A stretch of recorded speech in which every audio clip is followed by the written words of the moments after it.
tengo ganas de pasar lista hoy, entonces, todos tienen asistencia, ¿va? Eh, ¿Y quién va a exponer? Yo me faltó rotavirus nada más. Ah, va. Si quieres, dale, Itzel, en lo que les pongo asistencia a todos.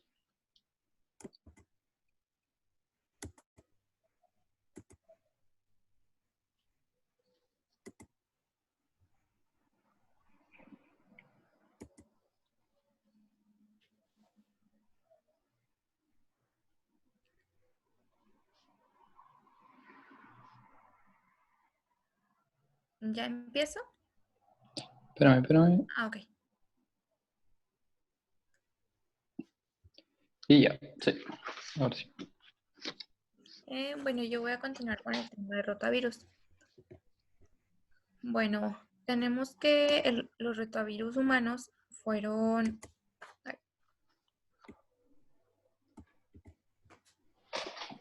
los rotavirus humanos fueron descubiertos en el año de 1973 mediante microscopía electrónica en la biopsia intestinal de un niño australiano con diarrea aguda severa. Bueno, a partir de ensayos serológicos se han identificado 7 grupos de rotavirus que va de la A G, de los cuales 3 infectan a humanos, que son los A, B y C. Bueno, los rotavirus del grupo A son la causa más frecuente de diarrea aguda intensa en niños menores de 2 años. Los del grupo B se han vinculado en brotes epidémicos de diarrea ocurridos en China, y los del grupo C, estos en brotes en adultos en Asia, Europa y América Latina. Bueno, diferentes estudios en países industrializados, así como en países en vías de desarrollo, demuestran de forma consistente que en niños menores de 5 años de edad, los rotavirus del grupo A causan aproximadamente el 40% de las diarreas severas, agudas severas.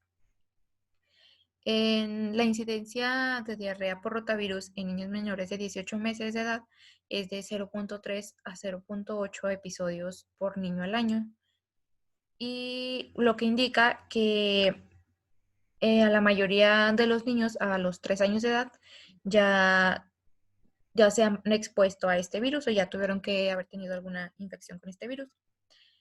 Bueno, se han estimado que por esta infección mueren alrededor de 600,000 niños cada año en el mundo.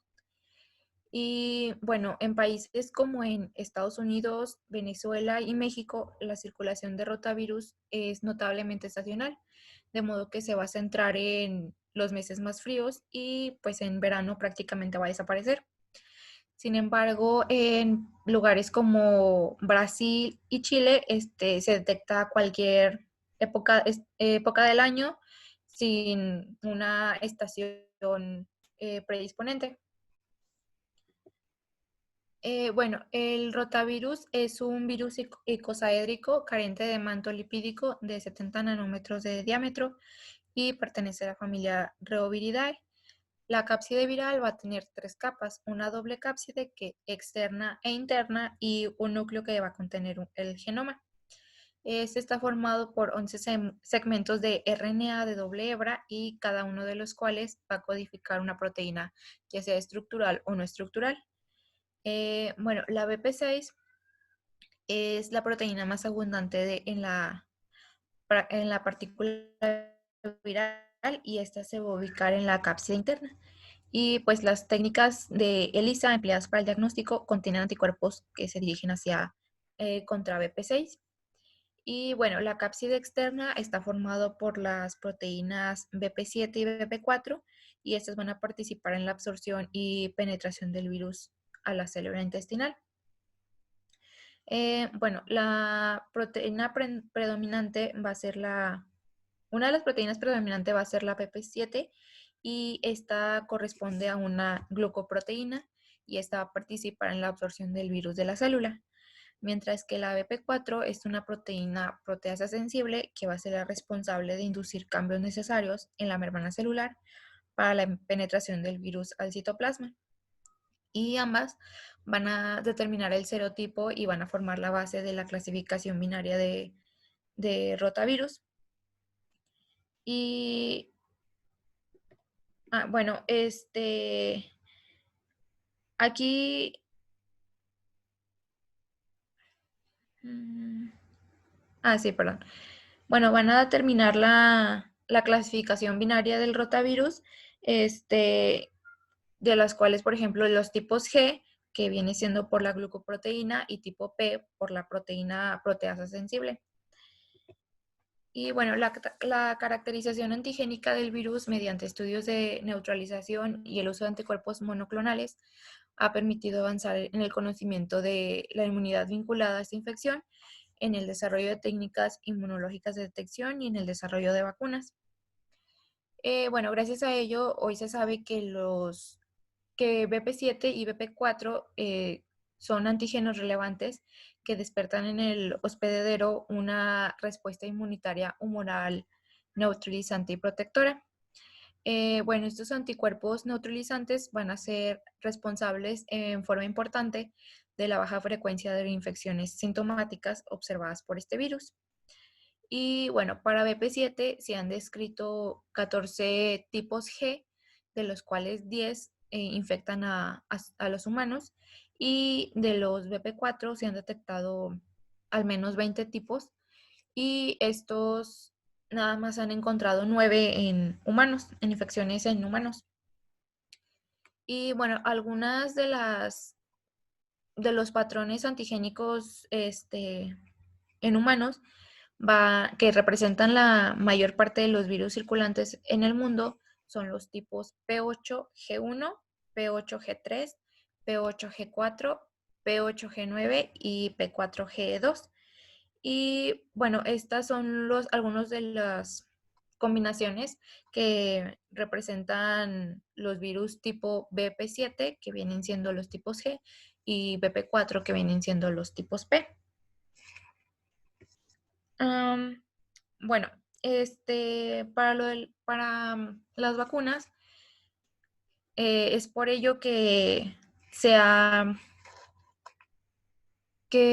el primer candidato de vacunas más extensamente evaluado fuese multivalente y que contuviera los 4 tipos de BP7 más predominantes o más comunes. Pero sin embargo, esta vacuna fue retirada del mercado por su asociación con invaginación intestinal. Y sin embargo, los esfuerzos continuaron para poder crear otras vacunas, las cuales son 2, y pues estas se realizaron con estrategias de desarrollo, las cuales la primera fue basada en una sola cepa de rotavirus, que es la denominada vacuna monovalente, y la segunda fue empleando más de una cepa de rotavirus, que es la vacuna multivalente. Bueno, la vacuna multivalente recombinante simio humana de Wyatt Leather fue la primera vacuna antirrotavirus licenciada en el mundo en el año de 1998. Bueno, luego de mostrar un buen perfil de eficacia y seguridad en los estudios de fase 1 a fase 3, la vacuna fue aprobada en Estados Unidos sin embargo, luego de 18 meses de uso, la vacuna fue retirada por su rara asociación con la invaginación intestinal. La estimación del riesgo de invaginación atribuible a esta vacuna fue de 1 en cada 10.000 vacunados. Bueno, después 2 compañías se debieron a la tarea de seguir adelante con el desarrollo de las vacunas. Sin embargo, pues ya iba a ser un poco más difícil porque aparte de demostrar su eficacia, seguridad, también tenían que comprobar su no asociación a la invaginación intestinal. Y bueno, entre esas fueron 2 candidatas que fueron la vacuna Rotatec, que esta es una vacuna pentavalente recombinante humana bovina, la cual ha demostrado un buen perfil de seguridad y de eficacia contra diarrea severa por rotavirus. Y bueno, el estudio de las 3 fases fue realizado en Europa, en Europa, Estados Unidos y en 5 países de Latinoamérica, con más de 70,000 niños, y se demostró que con 3 dosis de vacuna a los 2, 4 y 6 meses de edad van a conferir una eficacia con diarrea severa y hospitalización por rotavirus de mayor a 90%. Y la segunda vacuna fue la Rotarix, que esta es una vacuna obtenida de un virus atenuado. Y bueno, el concepto fundamental de esta vacuna es que 2 dosis administradas a los 2 y 4 meses de edad van a proveer protección contra rotavirus naturales y de tipo G1, G3, G4 y G9 y posiblemente de G2. Y los estudios se realizaron en Canadá, Europa, Asia, África y Latinoamérica con más de 70,000 niños, lo cual permitió concluir con que confiere una protección superior a 80% en Latinoamérica y un 90% en Europa contra diarrea moderada severa y hospitalización causada por rotavirus. Y bueno, la vacuna protege contra los 5 serotipos prevalentes del rotavirus hasta la fecha. Y eso sería todo de mi parte. Ok, Chel, está muy bien, pero oye, ¿cuál es la que tenemos aquí en México? ¿Cuál es la vacuna que se usa aquí en México? ¿No sabes? O No. bueno, me imagino que a lo mejor lo tienes ahí entre tus apuntes, ¿no? Es que me acuerdo que sí lo leí, pero la verdad no me acuerdo el nombre. Ajá, ¿no? ¿No le quieres adivinar a ver cuál?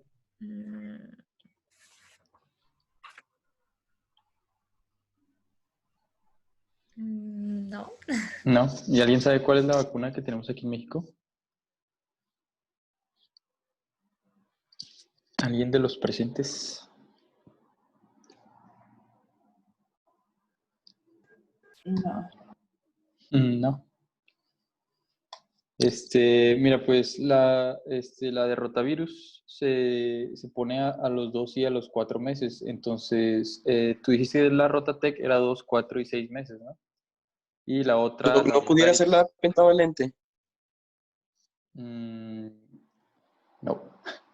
Y tú dijiste que la Rotarix era de 2 y 4 meses, ¿no? Sí. Entonces es la Rotarix, la que tenemos aquí en México, ¿sí? Y el que dijo la pentavalente, a ver, dime cuál es, ¿para qué nos protege la vacuna pentavalente?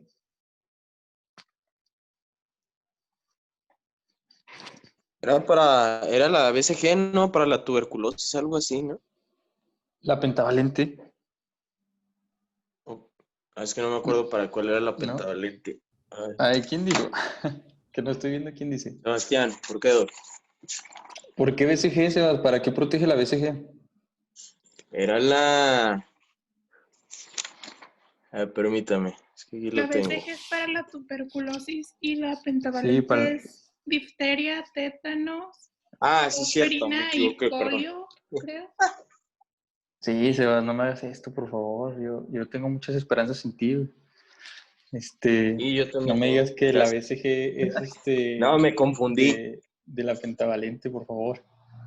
Oye, pero Sandra, dale esa oportunidad que piensen, o sea, que razonen tantito lo que están, o sea, lo que les estamos preguntando, ¿va? Sí. Pero sí, o sea, la pentavalente es para difteria, tosferina, tétanos, poliomielitis e infecciones por Haemophilus influenza, ¿va? Y la BCG por tuberculosis. Todavía no vemos vacunas, pero pues tengo entendido que se supone que las tienen que ver en epidemia, ¿no? O algo así. Sí, en salud Sí. pública.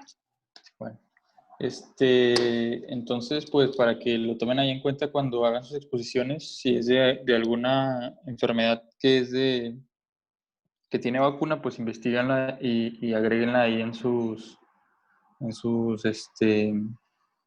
exposiciones. Está muy bien la exposición que nos dio Itzel. Y bueno, lo más relevante del rotavirus es que la principal causa de diarrea en niños menores de 5 años. Ella puso que niños menores de 2 años, pero realmente es en niños menores de 5 años. Los serotipos prevalentes en México son el G1 y G2. Contra esos protege la vacuna contra la que nosotros usamos. Y bueno, ustedes vieron que la clasificación estaba ahí medio difícil de que era primero serotipo A, B, C, D, hasta el G, creo. y luego lo del BP y el G y todo eso, pero realmente el serogrupo es el A y el serotipo es el G1 y el G2, los que son principalmente de estos, del rotavirus aquí en México. Y pues ya vimos la vacuna, es la Rotarix, que no les vamos a preguntar qué vacuna es, ¿verdad? Nada más porque como ella nos dio varias vacunas, hay que saber nada más cuál es la que tenemos, ¿no? Y se conocen dos picos, hay dos picos de infecciones en casi siempre. O sea, son picos de diarrea, realmente no podemos decir que son solo por rotavirus, pero pues como el rotavirus es el virus predominante, entonces lo más probable es que sea por eso. Hay un pico en a inicios de invierno y hay un pico a inicios de primavera. Cuando empiezan ahí las campañas de vacunación y todo eso, es cuando se les da también un refuerzo a los niños y pues esos son los dos picos de diarrea. Por lo general las diarreas son más frecuentes en verano, invierno, perdón, en verano y en primavera porque los alimentos se echan a perder y es cuando ese cultivo de bacterias y todo eso. Entonces, pues nada más para que lo tomen en cuenta. Y ya vieron pues que no hay tratamiento para el rotavirus más que, o sea, no hay tratamiento específico, no es como que le puedas dar tú un retroviral o algo específico para rotavirus, pero la importancia del rotavirus es que es una infección causada, es una infección prevenible por vacunas, entonces pues hay que tener cuidado porque antes de la vacuna pues sí se morían muchos niños por rotavirus. Entonces ya no se mueren tanto gracias a que tenemos la vacuna. Y pues sí ha tenido dos, tres problemillas ahí la vacuna con lo de la intususcepción y todo eso. Pero pues realmente esas cosas son como que, no sé, digamos que le dio a 3 niños y ya por eso la vacuna no es segura, pero si ustedes se ponen a leer intususcepción, pues hay otras cosas que favorecen pues la aparición de invaginación intestinal. Entonces, pues realmente no se le puede atribuir a a la vacuna en sí, pero como los niños lo presentaron y la vacuna estaba ahí, estaba involucrada, pues tuvieron que sacarla del mercado, ¿verdad? Eso fue lo malo. Pero, pues hay mucha gente que sí la vacunaron con esa vacuna y no le pasó nada. Y, o sea, muchísima gente, o sea, realmente el grueso de la población. Y creo que estos pacientitos a los que les dio intususcepción, no, o sea, no se murieron, pero pues es grave la intususcepción, ¿verdad? ¿Alguien sabe dónde es el tramo intestinal donde pasa esto de la invaginación intestinal? En el más frecuente. ¿Cuál es el más frecuente donde pasa?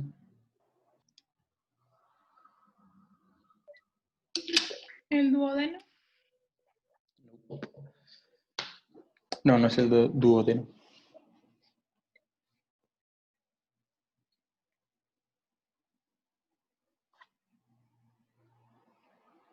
¿Alguien más? ¿Quiere intentar atinarle qué tramo del intestino es donde pasa la intususcepción? ¿No? ¿El ilion no será? Pues sí, es en el ilion, pero es una parte específica.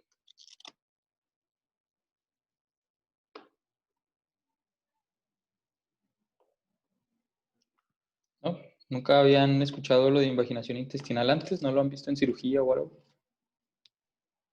No, todavía no llevamos cirugía. ¿No? Qué triste, qué sad. Bueno, el lugar frecuentemente donde pasa esto de la intususcepción es en la unión iliocólica. Lo que pasa es que el ilio se mete en el colon, porque pues el ilio es más pequeño que el colon y ahí hay un esfínter, entonces cuando hacen mucho esfuerzo los niños, digamos que, o sea, el colon se une al ilion así, o sea, es también una T, entonces se mete el ilion al colon, entonces ahí hay problema, ¿no? Y el tratamiento, por lo general, es darle, es con, es un enema varitado para tratar de sacar el ilion de forma, pues, pasiva, sin que esté muy agresivo. Pero si ya no funciona eso, pues tienes que abrir al niño y tratar de reducirlo manualmente pero muchas veces lo que pasa es que o sea, se muere esa parte del intestino que quedó adentro. Entonces, pues hay que hacerle toda una cirugía, ¿no? O sea, hay que repararle el intestino.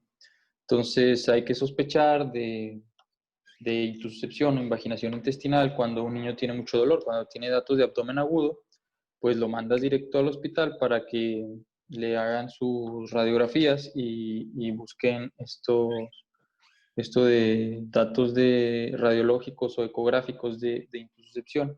Y después de que ya, o sea, si dio positivo, pues le hace el enema varitado y si no funciona, pues lo tienes que abrir en ese momento. Entonces hay que tener mucho cuidado. Realmente no me ha tocado una intussuscepción.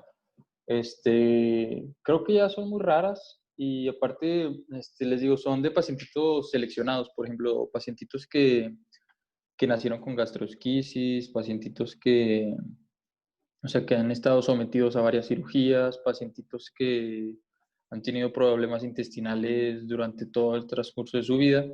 Por lo general son pacientes pequeños que no están muy maduros, o a veces cuando un niño tiene diarrea por muchos días y hace mucho esfuerzo es cuando pasa esto de la intussuscepción. Entonces, pues hay que tomarlo en cuenta en un cuadro de diarrea también. Si el niño empieza con abdomen agudo, con mucho dolor, empieza a hacer con sangre, trae una tumoración porque, o sea, se supone que se siente como una tumoración cuando palpas al paciente. Se siente como un nudo, como si trajera un nudo en el estómago, o bueno, en los intestinos. Entonces, en cuanto palpes tú eso, mándalo al hospital a hacerle su radiografía y a que lo vea el cirujano. Porque o sea, es tratamiento meramente por cirujano y pues lo más probable es que un cirujano pediatra sea el que lo vaya a tener que manejar. Y bueno, eso fue todo de diarreas por virus. Tenemos los tres principales, que aquí los tengo, el rotavirus, el astrovirus y el norvovirus, que es el virus normal. Pues, ¿qué vamos a preguntar? Pues, ¿cuál es la principal causa el principal virus, ¿no? Y no sé, pues podríamos preguntar cuál causa brotes en lugares aislados o por mariscos crudos. Y pues cuál causa infecciones en viejitos, brotes en ancianos, para que ahí lo tomen en cuenta y lo anoten. Y pues ya, sí, a lo mejor preguntamos a qué edades se da la vacuna contra el rotavirus, que pues ya lo dijimos, 4 y 6 meses. Entonces, ya saben, diarreas por virus. Habíamos quedado que pues el tratamiento es el mismo que cualquier otra diarrea, ¿no? O sea, medidas generales, medidas higiénico-dietéticas, tratar de darle comida astringente al paciente y tratar de mantenerlo en un estado óptimo de hidratación. Si el paciente cae de estado de hidratación o algo, pues entonces hay que enviarlo al hospital para manejarlo, hidratarlo por vía intravenosa o para estarlo vigilando. Si tiene datos de alarma como heces con sangre, abdomen agudo, fiebre muy intensa, diarrea que no mejora en las medidas higiénico-dietéticas, pues lo mejor es manejarlo en hospital, ¿verdad? Por lo general estos problemas son de niños chiquitos, los adultos responden muy bien pues, a los cambios alimentarios y todo eso, además de que muchas veces las diarreas en los adultos son por malos hábitos alimenticios, como porque comieron algo que estaba malo o porque no están comiendo algo saludable. Entonces, mejoran mucho con las medidas higiénico-dietéticas. Bueno, entonces vamos a ver ahora, bueno, dudas, comentarios, chistes de diarreas por virus o algo, No, doctor. ¿no? ¿No? Si alguien trae un chiste de diarreas estaría muy chido, la neta. Nos alegraría a todos el lunes. Pero bueno, entonces, pues vamos a ver ya diarreas por bacterias. ¿Quién le tocó diarreas por bacterias? A mí. Si quieres ponerla, la presentación.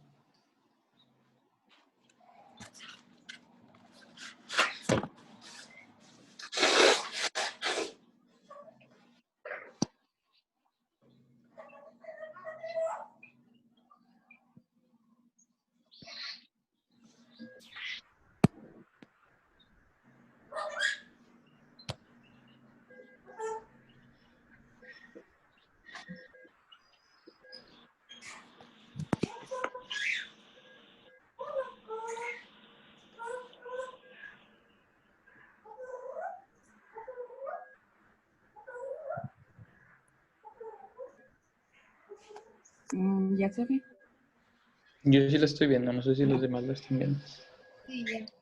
Sí. Ok, vamos a empezar diarreas por bacterias.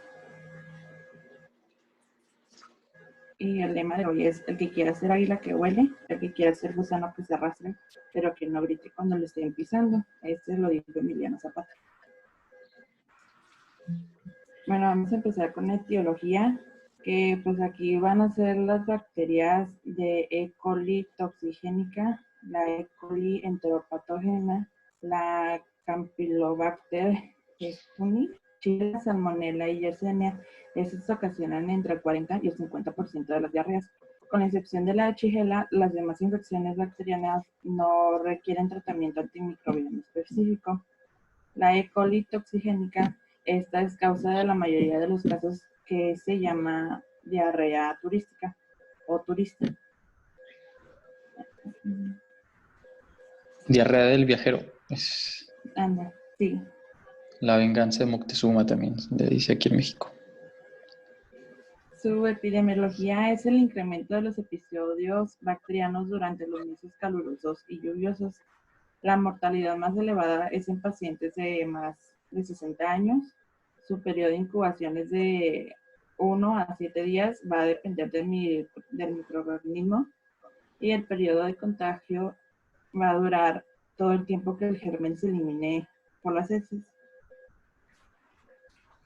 Vamos a empezar con la E. coli enteropatógena. Y esta se va a adherir a los enterocitos del intestino delgado, va a destruir las microvillosidades, va a producir lesiones de adherencia y borramiento, va a tener una respuesta inflamatoria y se va a incrementar la permeabilidad intestinal y la secreción activa de iones. Sus manifestaciones clínicas es diarrea acuosa con grandes cantidades de moco, pero con poca sangre, acompañada de vómitos y fiebre leve, y eso va a conducir a la deshidratación. La epidemiología va a causar diarrea en lactantes menores de 2 años, y en México, Brasil y en África del Sur está entre el 30 al 40% de las diarreas producidas por esta E. coli. Después sigue la E. coli toxigénica, que su patogenia se va a adherir a los enterocitos del intestino delgado por medio de fimbrillas, y esas se van a multiplicar. Van a secretar 2 tipos de toxinas: la termoestable, que esta va a tener un síndrome emético, que es una serie de vómitos intensos que no van a tener una causa aparente. Y la termoestable, que esta es una toxina que va a provocar un cuadro de diarrea acuosa, y es muy parecida a la toxina colérica. Estos dos van a penetrar al enterocito, van a activar un adenir, la adenilciclasa, lo que va a aumentar el AMPC intracelular. Y el cuadro clínico pues se va a presentar de 8 a 12 evacuaciones al día por un periodo de 5 días.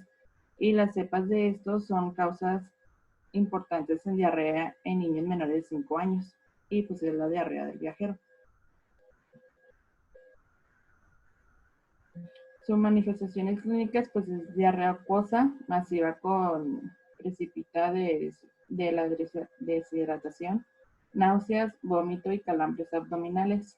Y la epidemiología pues es en lactantes. Es una causa frecuente en lactantes en países de desarrollo. Después sigue la Shigella, que sus síntomas van a ser fiebre, vómito, dolor de cabeza, convulsiones, evacuaciones líquidas y profusas de 15 a 24 horas acompañadas de moco y sangre.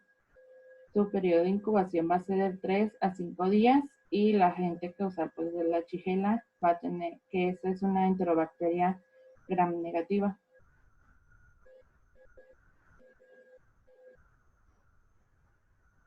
Su patogenia va a ser invasión y multiplicación en las células epiteliales intestinales, va a provocar una intensa inflamación y ulceraciones del revestimiento intestinal. Su mecanismo de transmisión es vía oral y fecal. En ocasiones va a ser por agua o alimentos contaminados por heces. Y el diagnóstico de laboratorio pues va por búsquedas de leucocitos pareces y un coprocultivo. Su prevención y tratamiento pues van a ser medidas sanitarias, vigilancia en quien manipula los alimentos y abastecimiento de agua potable. Y pues su tratamiento puede ser ampicilina, clotrimaxor y trimetoprim más sulfametaxazol. Después sigue la salmonela, que sus síntomas va a ser diarrea y vómito, rara vez es fiebre prolongada. Disculpe, Perla, ¿y de E. coli qué antibiótico nos recomendaría? Pues no venía, doctor. ¿No? Creo que en la GPC sí viene. Igual, bueno, cuando veamos al final, bueno, no sé si lo vas a poner tú al final, lo del tratamiento de las diarreas en general. No, No lo tienes. Es que, mira, eso viene muy bien en la GPC.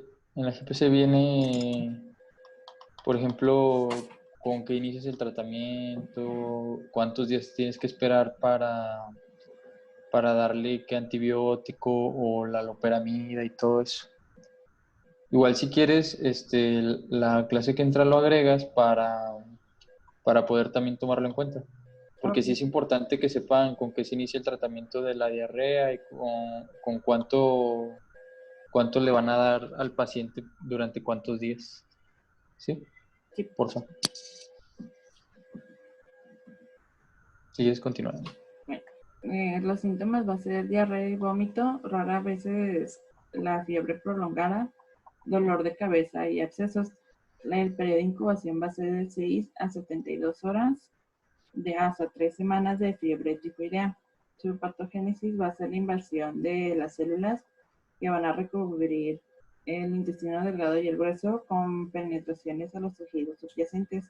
Va a haber una respuesta inflamatoria que va a provocar un incremento en la secreción de líquidos.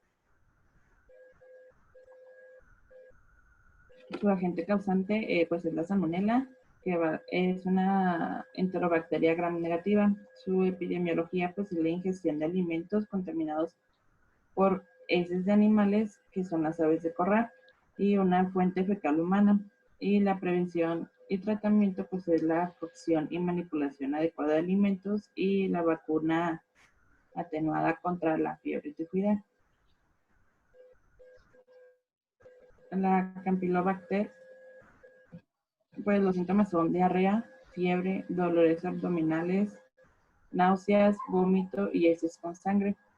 Su agente causal es el Campylobacter, que es un bacilo microaerófilo y es gram negativo. La patogenia es baja dosis de infecciosa. Las bacterias se van a multiplicar en el interior y debajo de las células epiteliales y van a estimular una respuesta inflamatoria. El periodo de incubación va a ser de 3 días. El promedio va a ser de 1 a 5 días. Su epidemiología pues son grandes brotes transmitidos por alimentos y el agua en el que se origina, el de los pollos, vacas y otros animales. Y la prevención pues es la coloración del agua y pasteurización de las bebidas, evitar contaminar las manos y áreas donde se van a preparar los alimentos como la carne de vaca y la carne de aves, perdón. Y los pacientes se van a recuperar al 10º día sin medicamento. Y eso es todo. Espera, me distraje un poquito. ¿Pusiste cólera? Creo que sí. Sí, a ver, dale para atrás. Porfa, para verla.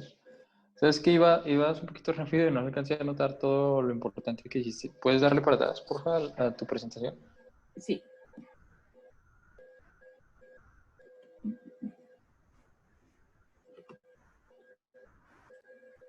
¿Hasta dónde? ¿Todo? Espérame. Es que ya no estoy viendo tu pantalla. Ay, bueno.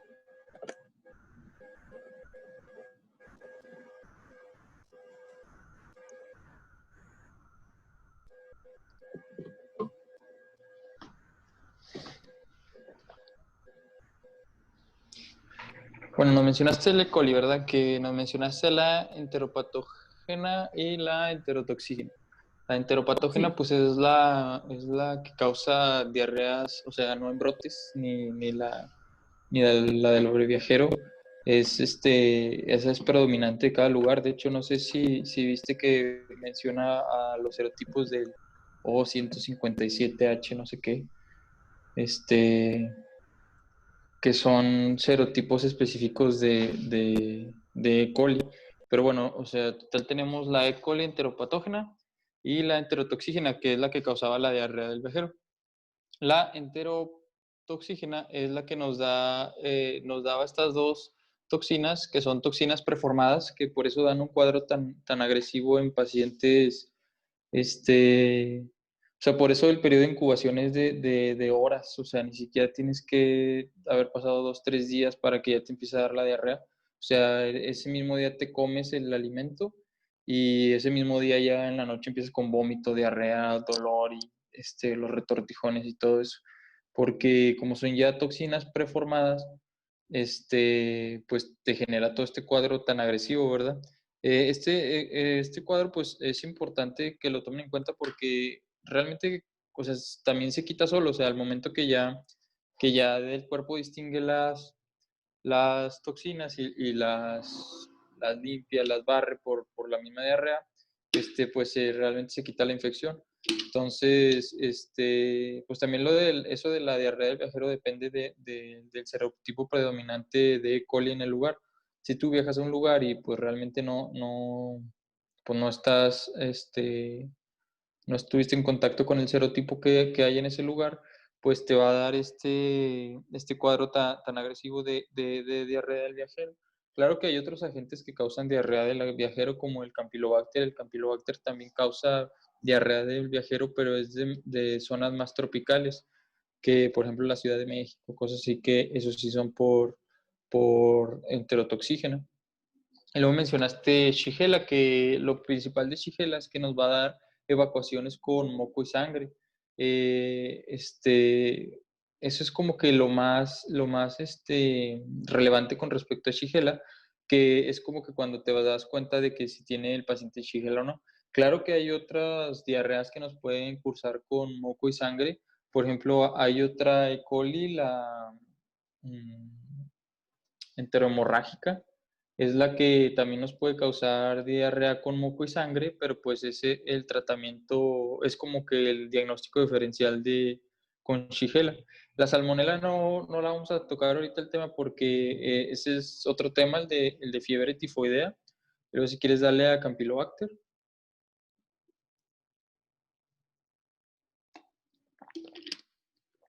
Digo, la fiebre tifoidea pues tiene su propio tema porque es importante.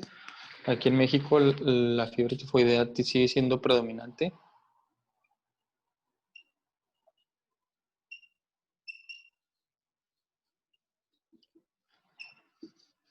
¿Qué tienes relevante de Campylobacter?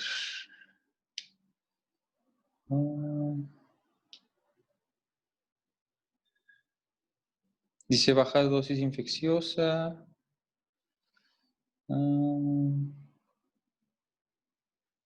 Bueno, pues sí, Campylobacter es difícil de identificar con respecto a los demás agentes causantes de bacterias. Lo importante de Campylobacter sería buscar cuál es el tratamiento específico, porque si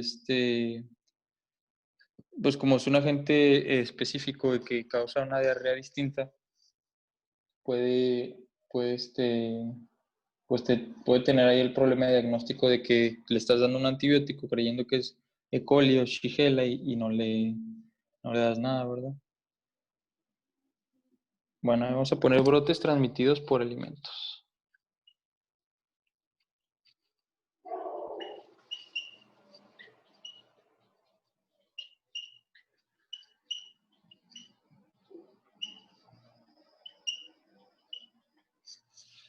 Y por último, el vibrio cólera. No, doctor, eso no lo puse. Bueno, lo agrego yo. Si quieres agregarlo mañana junto con lo de la guía de práctica clínica, El Ok. vibrio cólera, pues ya saben que nos da el cólera. Esta enfermedad pues da brotes en lugares específicos y en lugares endémicos, ¿verdad? Por aguas contaminadas.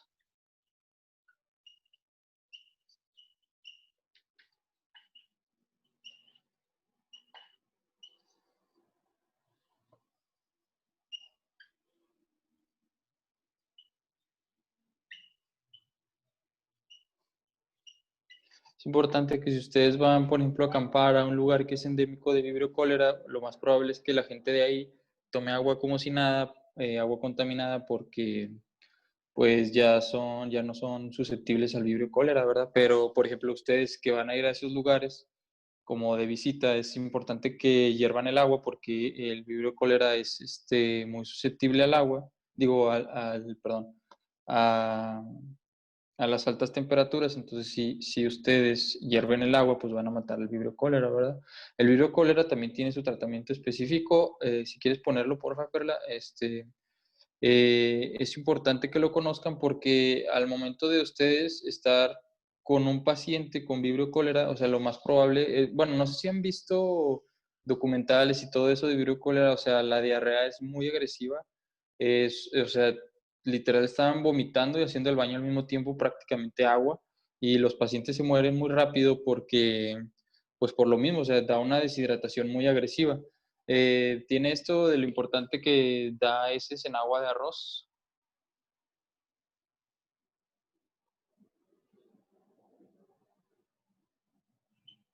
O sea, las heces son blancas. Bueno, es que es más que nada agua con un poquito blanco. Y pues esto es prácticamente es pura agua con electrolitos. O sea, es como si tú metieras en una cubeta agua con sal y el agua se va a poner un poquito clarita. Eso es lo que se conoce como el agua de arroz. Entonces, a ver si mañana les traigo un video o si tú puedes ponerlo, Perla, en YouTube hay más y muchos videos porque hubo brotes aquí en México. Por allá por el 95 más o menos hubo un brote muy agresivo aquí en México, donde haz de cuenta que les tenían la cama a los pacientes y en medio tenía un hoyo la cama. O sea, la cama era, o sea, para que todo el líquido se juntara en una cubeta, todo el líquido que estaban perdiendo. Porque pues obviamente o sea, van a estar deshidratados muy grave, pero todo el líquido que perdían había que reponérselos por vía intravenosa. O sea, ese es el problema con el vibrio cólera, porque si se hace un brote y se esparce a gran escala, pues ahí puede que se haga una epidemia o que se mueran los pacientes sin tú darte cuenta que, o sea, sin poderles dar el tratamiento. Entonces, lo más importante es la hidratación en el vibrio cólera. Y bueno, también el vibrio cólera tiene como que cobra un poquito de importancia cuando hay, por ejemplo, zonas damnificadas, zonas de guerra, pues catástrofes naturales, porque al momento que se hace que el vibrio cólera empieza, o sea, que uno empieza con vibrio cólera, se pasa a todos y es cuando se hace una epidemia o una endemicidad ahí en el lugar donde está pasando la enfermedad, ¿va? Y hay que controlarla sí o sí, porque si no se nos van a morir muchos pacientes por cólera. Entonces, si puedes agregar lo de cólera, Perla, y agregar lo de la GPC, te digo, al final viene un algoritmo muy padre que te dice cuántos días tienes que esperarte para darle qué antibiótico, cuánto le vas a dar de loperamida y el grado de deshidratación. Eso es importante. Y ahí dice con cuál antibiótico van a iniciar. Eso es lo importante, que sepan qué antibiótico darle al paciente que llega con diarrea cuando tú sospechas que es por bacteria. O sea, ya quedamos que en niños menores de 5 años, pues es por rotavirus, ¿no? Entonces realmente no le das. Pero cuando trae datos de alarma de que empieza con heces con moco con sangre, que puede ser por Shigella o por E. coli, que empiezan, no sé, por brotes transmitidos por alimentos o, por ejemplo, si es un brote de cólera, pues es importante saber qué antibiótico específico le vas a dar a esos pacientitos, ¿verdad? Y también con respecto a la E. coli, la verdad es que la E. coli es el que nos va a generar más diarreas, es el más común que nos genere diarreas, E. coli. Pues digamos que es prácticamente el 50% de todos los episodios diarreicos, y los demás van a estar causados por estas otras bacterias o por fiebre tifoidea o por algún, bueno, ahora que veamos diarrea por parásitos, se van a dar cuenta que aquí en México es muy predominante la amibiasis. O sea, prácticamente se dice que el 95% de la población tiene anticuerpos contra entamoeba histolítica aquí en México. Entonces, realmente es muy importante la diarrea por parásitos aquí en México. También por eso andan siempre, o sea, las mamás de antes de que, oye, hay que desparasitarse y cada año te desparasitas y cosas así, porque hubo un tiempo en que se puso muy feo lo de la entamoeba, entonces empezaron a hacer estas campañas de desparasitación cada año, entonces, pues para controlar un poquito lo de la población. Pero pues realmente es por todos los puestos de comida que existen aquí en México, ¿no? Casi la mayoría de estas enfermedades diarreicas son transmitidas pues por simplemente que estás comiendo algo que no está, o sea, a veces el taquero no se lavó las manos o el que te hace la comida, pues, no se lavó bien las manos y si él trae alguna de estas cosas, pues te lo va a pasar en la comida y tú lo estás ingiriendo sin darte cuenta.